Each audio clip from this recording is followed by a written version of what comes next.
जनसत्ता संपादकीय गति 110 शब्द प्रति मिनट। Be ready, 3, 2, 1 start.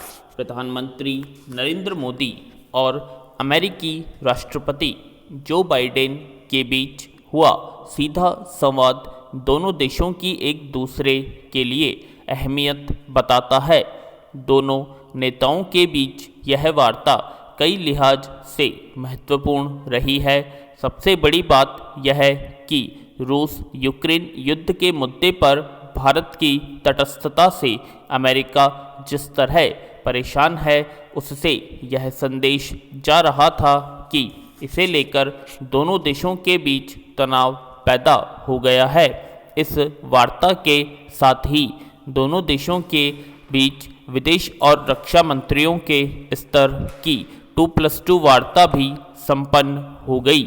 तीसरी बात यह है कि अगले महीने क्वाड की बैठक होगी विराम। हाल की वार्ता ज़्यादा महत्वपूर्ण इसलिए भी है कि इसमें भारत ने अमेरिकी नेतृत्व को अपने रुख से एक बार फिर अवगत करा दिया। भारत ने साफ कहा कि रूस यूक्रेन युद्ध के मसले पर वह तटस्थता की नीति पर ही चलेगा। पैरा दरअसल रूस यूक्रेन युद्ध के मुद्दे पर अमेरिका लगातार इस कोशिश में है कि भारत तटस्थता की नीति छोड़कर उसके साथ आ जाए। यूक्रेन के पक्ष में खड़े अमेरिका और यूरोपीय देशों ने रूस पर आर्थिक प्रतिबंध लगा रखे हैं। अमेरिका और यूरोपीय देश अपने सहयोगी देशों पर रूस से तेल नहीं खरीदने और उसके साथ व्यवहार बंद करने का दबाव भी बना रहा है। ऐसा ही दबाव उसने भारत पर भी बनाया। कुछ दिन पहले अमेरिका के उपराष्ट्रपति सुरक्षा सलाहकार ने दिल्ली आकर भारत को चेताया भी था कि वह अमेरिकी प्रतिबंधों को न मानने का मतलब समझे। तभी जापान के प्रधानमंत्री भी भारत आए थे। ऑस्ट्रेलिया के प्रधानमंत्री ने भी प्रधानमंत्री के साथ वीडियो कॉन्फ्रेंसिंग के जरिए शिखर बैठक की थी। अमेरिका की इन सारी कवायदों का मकसद यही था कि रूस के खिलाफ भारत उसके साथ खड़ा हो जाए। लेकिन हाल की वार्ता में भी भारत ने साफ कहा कि वह तटस्थता की नीति पर ही चलेगा। हाँ, यूक्रेन के बूच शहर में जो कत्लेआम हुआ, भारत उसकी निंदा करता है और इस घटना की जांच की मांग का समर्थन करता है। गौरतलब है कि प्रधानमंत्री मोदी ने रूस और यूक्रेन दोनों के राष्ट्रपति से फ़ोन पर बातचीत में शांति की अपील कर चुके हैं और यह सुझाव भी रखा है कि दोनों राष्ट्रपतियों को सीधी बात कर समाधान निकालना चाहिए। पैरा भारत के रूस और अमेरिका दोनों के साथ सैन्य और कारोबारी रिश्ते हैं। रूस तो भारत का अमेरिका से भी पुराना दोस्त है। ऐसे में भारत दोनों से संतुलन बनाकर चलता आया है। यही होना भी चाहिए। भारत की नीति में राष्ट्र की सुरक्षा सर्वोपरि है। ऐसे में भारत क्यों किसी के दबाव में आएगा। रूस से S-400 मिसाइल प्रणाली खरीदने को लेकर अमेरिका का रुख हैरान करने वाला ही रहा है।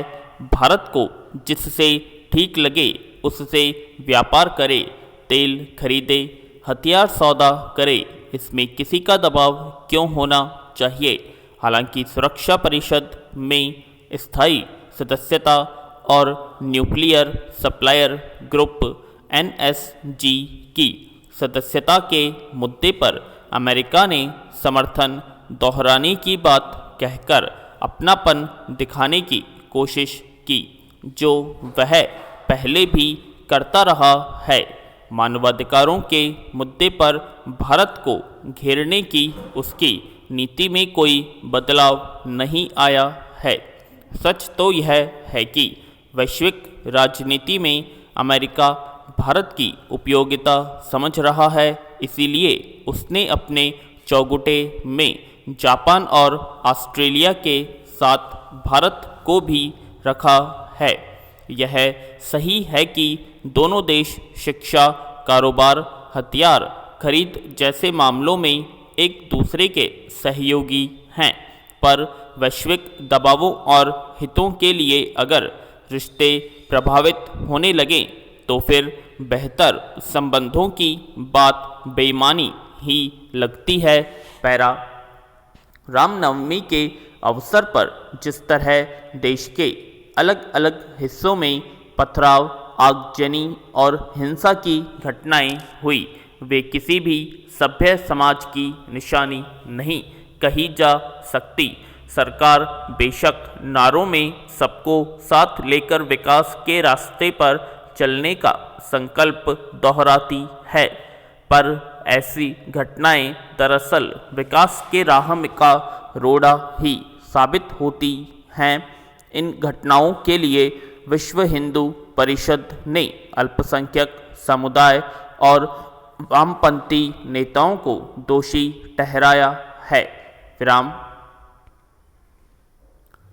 जवाहरलाल नेहरू विश्वविद्यालय में रामनवमी के दिन मांस पकाने पर रोक को लेकर दो गुटों में हिंसक झड़प हो गई, पर दक्षिणपंथी छात्र संगठन का कहना है कि वामपंथी छात्रों ने पूजा में विघ्न डालने की कोशिश की, जिसके चलते दोनों गुट गुत्थम गुत्था हो गए।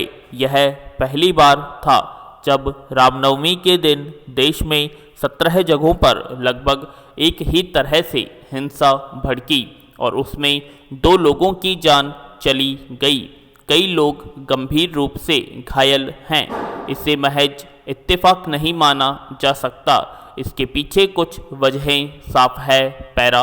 पिछले कुछ समय से कर्नाटक में पहले हिजाब, फिर मंदिरों में दुकानें लगाने, फल सब्जी आदि बेचने को लेकर जिस तरह एक समुदाय विशेष को निशाना बनाया जा रहा था, उसका अनुकरण दूसरे राज्यों में भी देखा गया।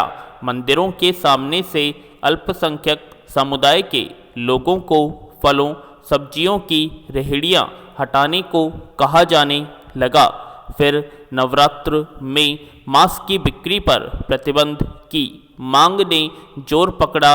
इसके पहले कई जगहों पर कुछ संत साधुओं ने जिस तरह धर्म संसद करके भड़काऊ भाषण दिए, उससे भी समाज में उन्माद का माहौल बना और उपद्रवी तत्वों को शह मिली। विराम।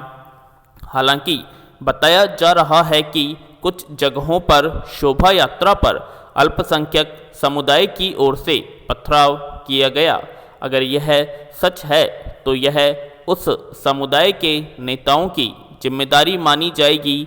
उनमें से भी कुछ ने पिछले दिनों कहीं कहीं उकसाने वाले भाषण दिए थे, इसलिए समाज में समरसता कायम करने में उनसे भी बराबर के सहयोग की अपेक्षा की जाती है। हालांकि उनके खिलाफ जिस तरह का वातावरण समाज में बनता गया है, उससे अल्पसंख्यक समुदाय में एक प्रकार का भय स्पष्ट दिखाई देता है। प्रशासन भी ऐसी घटनाओं के वक्त प्राय चुप्पी साधे नजर आता है। वैसे भी सामाजिक सौहार्द की जिम्मेदारी बहुसंख्यक समुदाय पर अधिक होती है। पैरा।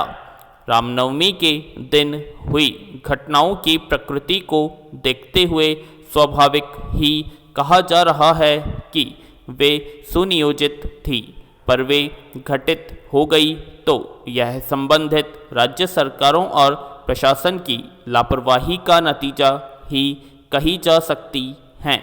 ऐसे आयोजनों के बारे में पुलिस को पहले से जानकारी होती है। अगर वह सचमुच इन घटनाओं को रोकने के लिए प्रतिबद्ध होती तो वे होने ही नहीं पाती।